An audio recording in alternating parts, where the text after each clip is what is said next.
अस्सलामु अलैकुम। बिस्मिल्लाहिर्रहमानिर्रहीम। आज हम बना रहे हैं शीरा। इसमें सिर्फ 3 ही चीज़ें इस्तेमाल होंगी: देसी घी, गुड़ और आटा। जी, ये देसी घी में हम आटा डालकर इसे ब्राउन करेंगे यहाँ तक कि इसमें से खुशबू आना शुरू हो जाए। इसकी खुशबू बहुत अच्छी आती है। जैसे ही इसकी भुनाई हो जाएगी तो इसकी खुशबू आना शुरू हो जाएगी। मैंने इसमें तकरीबन 5 चम्मच डाले हैं, आप ज़्यादा भी ले सकते हैं। गुड़, आटा, घी आप अपनी मर्ज़ी से लें, जितना आप चाहें इसमें डालें। अगर आपने गाढ़ा करना है तो आटा ज़्यादा ले लें।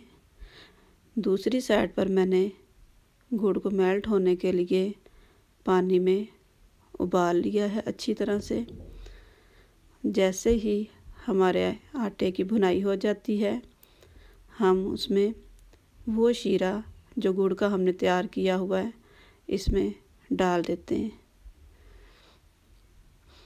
इसे ज़रा एहतियात से डालें। अक्सरियत जब दोनों चीज़ें हमारी गर्म ही होती हैं, बस हमने पानी को भुना था, ठंडा नहीं हुआ, और गर्म ही इसमें हमने डालना होता है। एहतियात से डालें इसमें।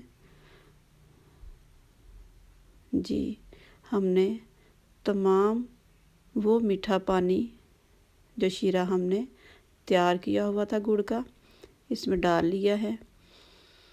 सिर्फ हमने थोड़ा सा नीचे से बचाया। अक्सरियत नीचे मिट्टी होती है। पानी को हमने भून कर डाला था। ये देखें, हमारा शीरा बिल्कुल तैयार है। ये सेहत के लिए बहुत अच्छा होता है। ये समझ लें कि सर्दी का ये दुश्मन है। अक्सरियत आजकल जो सेहत ख़राब हो जाती है, गला ख़राब हो जाता है, ठंड लग जाती है, ज़ुकाम के लिए ये बहुत अच्छा होता है। और ख़ास तौर पर ये प्रेगनेंसी से फ़ारिग होने वाली औरतों के लिए ये बहुत अच्छा है। उन्हें जितना मुमकिन हो देना चाहिए। वीडियो लाइक करें। अगर आपको पसंद आ जाए तो इसे ज़रूर लाइक करें, सब्सक्राइब करें। अल्लाह हाफ़िज़।